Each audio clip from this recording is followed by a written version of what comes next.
When I was young, we had a saying, if you're not part of the solution, you're part of the problem.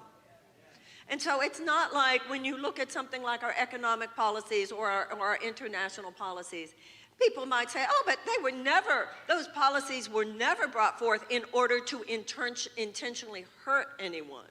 That's not good enough. Amoral always leads to immoral consequences.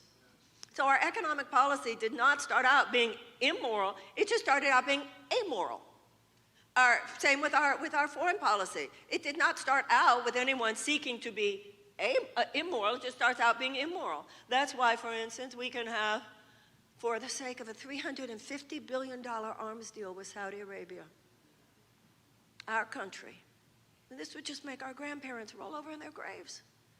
Our country, for the sake of a $350 billion arms deal with Saudi Arabia, is even now giving aerial support to a genocidal war by which Saudi Arabia is killing. This is starving tens of thousands of people, many of them children. Now, there has been a bipartisan effort in Congress to stop this, but the president overrode it. Now, when our Secretary of State was asked, how can we do this? His response was telling.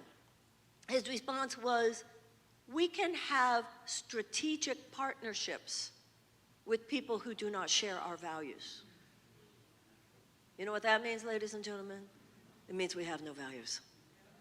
We can talk all day about how America has values, but when you are willing, for the sake of $350 billion, sell arms that will be used to prosecute a genocidal war, you have no values.